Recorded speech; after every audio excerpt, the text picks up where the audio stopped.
देखिए साथियों, वैसे परमुटेशन यानी ग्रुप थ्योरी में एक टॉपिक आता है परमुटेशन और परमुटेशन ग्रुप, जिसको आप कहते हो क्रमचय।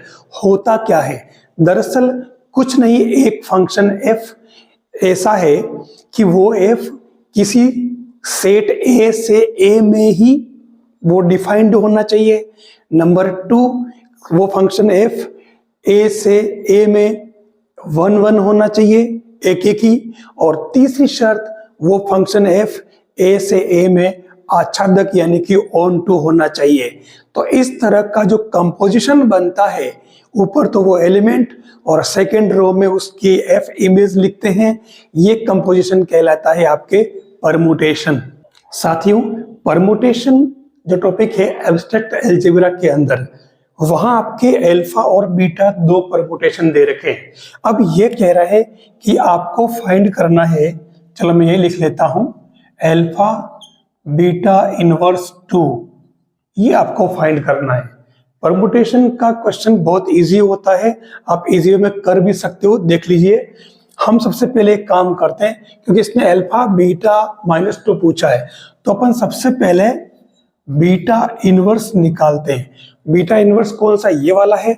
तो आप इसमें क्या करोगे, जो ये दे रखा ना, इसी को उल्टा कर दो। ये आपके a1 a2 a3 a4 है और नीचे इनकी f इमेज है। तो उस केस में आप क्या करो, जो नीचे लिखा ऊपर लिख दो, 1 3 4 5 2 1 2 3 4 5, ठीक है। और उसके बाद में इसको वापस जमा लो, कैसे? क्रम से 1 2 3 4 5। अब 1 का इमेज 1, फिर 2 का इमेज यहाँ से देखो आप 5, 3 का इमेज यहाँ से देखो 2, 4 का इमेज 3 और 5 का इमेज 4, ठीक है। ये अपन ने निकाल लिया बीटा इनवर्स। प्रतिलोम किसी भी परमुटेशन का इनवर्स जो है ऐसे निकाला जाता है, ठीक है। अब इसने जब बीटा -2 पूछा, तो हम इसको बीटा -1 डॉट मतलब इंटू -1 दो बार लिखेंगे। तो ऐसा करने से क्या बनेगा, ये 1 2 3 4 5 और नीचे 1 5 2 3 4, ठीक है। एक बार तो लिख दिया, ये दूसरी बार लिख दो आप इसको फिर से सेम वैसी। तो 1 2 3 4 5 और इसके नीचे वही 1 5 2 3 4। Beta inverse into beta inverse निकालना है। तो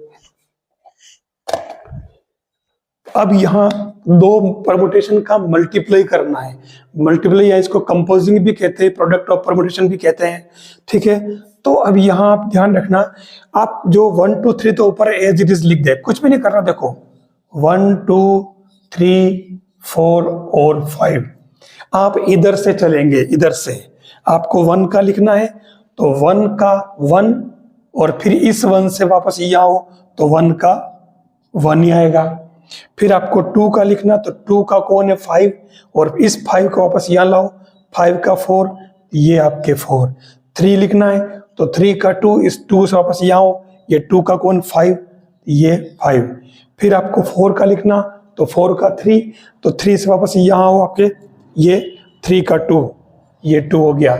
और फिर आपको 5 का लिखना, तो 5 का 4 और 4 का वापस ये 3 बन जाएगा। ये आपके बीटा इंटू बीटा दोनों का इनवर्स का मल्टीप्लाई ये आ जाएगा। अब इसने पूछा क्या आपके, इसने पूछा है अल्फा बीटा -2, ठीक है। तो हम इसमें अल्फा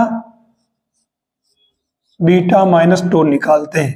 तो 1, देखो ऊपर तो 1 2 3 से, तो 1 2 3 4 5 और इनके नीचे 23 154, ठीक है। ये तो आ गया आपके अल्फा। फिर बीटा -2 लिखना, तो बीटा -2 पर नहीं लिखा, तो पहले तो आप इसमें सीधा सीधा 1 2 3 4 5 लिख दो और नीचे 14 523, ये 14 523, बस इनका मल्टीप्लाई तो करना है। ये आपका अल्फा है और ये आपके बीटा -2 है, तो मल्टीप्लाई कर लो। मल्टीप्लाई में कैसे? ऊपर तो 1 2 3 4 और 5 लिखो एज इट इज। अब आपको इधर से चलना, 1 तो 1 का 1 और ये 1 का वापस 2, तो ये हो जाएगा 2। फिर 2 का लिखना तो 2 का 4 और 4 का वापस कितना 5, ये 5। फिर आपको 3 का लिखना तो 3 का 5 और 5 से वापस 4, तो ये 4। फिर 4 तो 4 का 2 और 2 का वापस 3, ये 3। फिर अपने को 5 का तो 5 का 3 और 3 का वापस ये कितना 1। ये आपके फाइनली आ गया अल्फा बीटा -2। बिल्कुल इजी काम है। आप चाहो तो कोई से भी परमुटेशन हो आप उनको कंपोज कर सकते हो, प्रोडक्ट निकाल सकते हो, 2 परमुटेशन का गुणा कर सकते हो। बहुत अच्छा तरीका है और ऐसा क्वेश्चन लगभग हर एग्जाम में पूछा जाता है।